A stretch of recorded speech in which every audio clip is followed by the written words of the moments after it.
O livro de Hebreus capítulo 4, versículo 15 diz assim: pois não temos um sumo sacerdote que não possa compadecer-se das nossas fraquezas, mas sim alguém que, como nós, passou por todo tipo de tentação, porém sem pecado.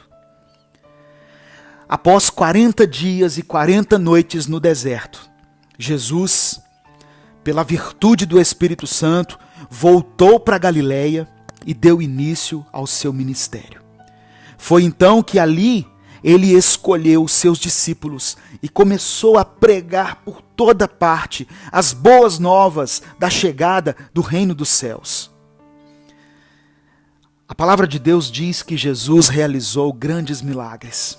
Jesus curou doentes, Jesus expulsou demônios, Jesus ressuscitou mortos, Jesus acalmou tempestades, Jesus multiplicou o alimento e muitas outras coisas.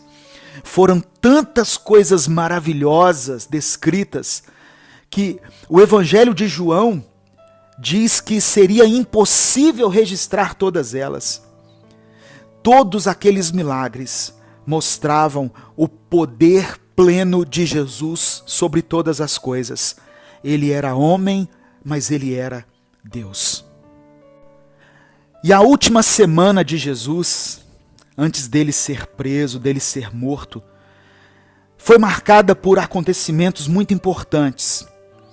Ele teve uma entrada triunfal em Jerusalém, em Mateus capítulo 21.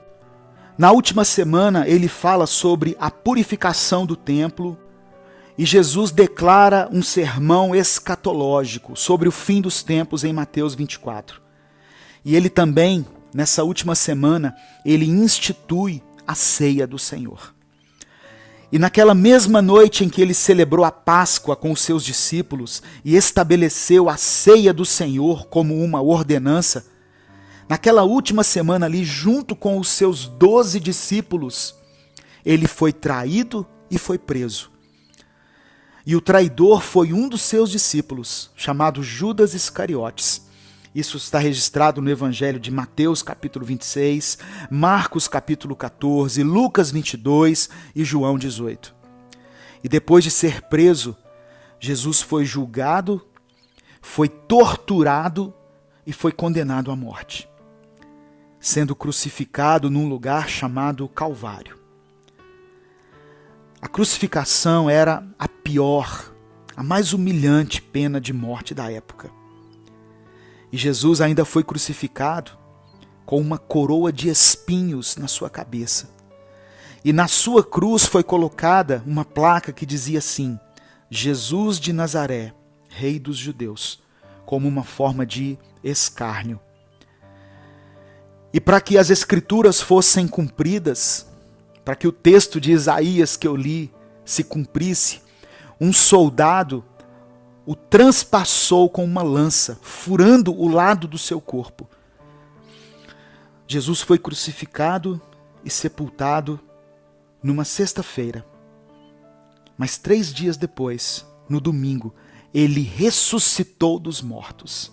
Louvado seja o nome do Senhor. Depois de ressuscitar, Jesus subiu ao céu, onde hoje ele está assentado à direita do Pai, e nos deixa a promessa de que um dia ele voltará. Eu quero ler com você Atos capítulo 1, do verso 8 ao verso 11, que diz assim, olha: mas receberão poder quando o Espírito Santo descer sobre vocês, e serão minhas testemunhas em Jerusalém, em toda a Judéia e Samaria e até os confins da terra. Tendo dito isso, foi elevado às alturas, enquanto eles olhavam, e uma nuvem o encobriu da vista deles. E eles ficaram com os olhos fixos no céu enquanto ele subia. De repente, surgiram diante deles 2 homens vestidos de branco, que lhes disseram: Galileus, por que vocês estão olhando para o céu? Este mesmo Jesus, que dentre vocês foi elevado ao céu, voltará da mesma forma como o viram subir. O nosso Jesus, que foi morto, que foi sepultado, ele ressuscitou e um dia ele voltará. O homem chamado Jesus. Quem é Jesus Cristo para você? Quem é Jesus na sua vida? Essa pergunta sobre quem é Jesus não é uma pergunta somente para os nossos dias. Lá na época dele, Jesus fez a mesma pergunta para os seus discípulos. Em Mateus capítulo 16, versículo 13, ele pergunta: quem diz o povo ser o Filho do Homem?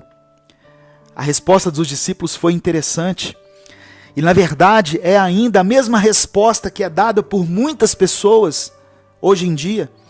Os discípulos responderam assim: mas Jesus, as pessoas dizem que, alguns dizem que o Senhor é João Batista, outros falam que o Senhor é o profeta Elias, ou Jeremias, ou qualquer um dos outros profetas. Significa que as pessoas afirmavam que Jesus era um homem como qualquer outro.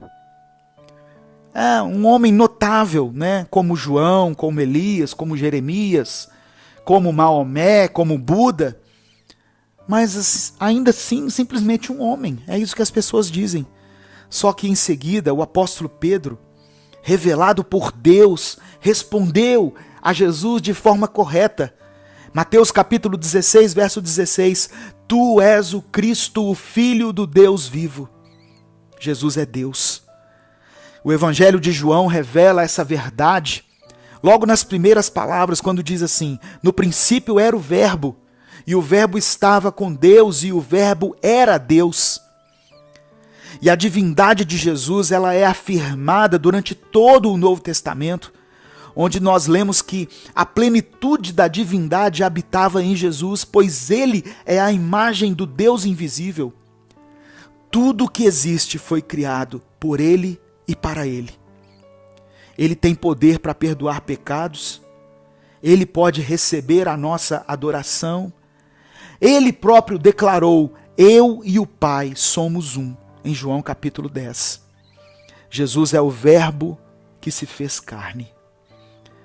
A Bíblia é clara ao afirmar que Jesus é Deus.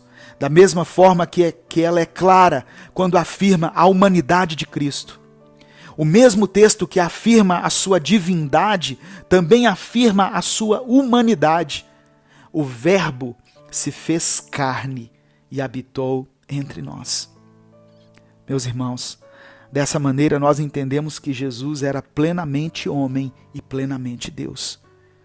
Qualquer ensino que negue essa verdade não é o verdadeiro evangelho. O apóstolo Paulo escreveu a Timóteo da seguinte maneira, se referindo a Cristo: Cristo Jesus, homem. Jesus experimentou as mesmas limitações que nós, como homens. Ele passou por sofrimentos, ele teve vontades, ele foi tentado, ele teve privações, ele teve dores, ele teve fome, ele teve cansaço, ele teve fraquezas. Só que diferente de nós, ele nunca pecou. Jesus Cristo é o nosso Salvador. A morte e a ressurreição de Jesus foi o ponto alto do plano divino da redenção. Um plano que foi estabelecido por Deus na eternidade, antes da fundação do mundo. E é justamente nesse ponto, quando nós olhamos para a obra redentora de Cristo, que nós podemos entender por que ele precisava ser plenamente Deus e plenamente homem. Apenas sendo homem, ele poderia morrer pregado numa cruz. E apenas sendo Deus, ele seria capaz de satisfazer a justiça divina e redimir o seu povo. A palavra do Senhor diz assim: eu mesmo apago as suas transgressões. Portanto, na cruz, Jesus Cristo, Deus e homem, fez o que ninguém mais seria capaz de fazer. E diante dessa pergunta sobre quem é Jesus Cristo, só nos resta responder que ele é o Emanuel, aquilo que o anjo falou para a Virgem. Ele é Emanuel, o Deus conosco. Jesus é Deus conosco. Ele está conosco. e a sua obra está além de qualquer possibilidade humana. Mesmo sendo Deus, ele nos substituiu naquela cruz. Ele se fez maldito por nós, morrendo ali no nosso lugar. É impossível responder quem é Jesus sem nos lembrarmos de que ele ocupou o lugar que era para nós, miseráveis pecadores. Ele recebeu o castigo que era merecido por nós. O castigo que nos traz a paz estava sobre ele. E por causa das suas feridas nós fomos sarados. Ele nos reconciliou com Deus.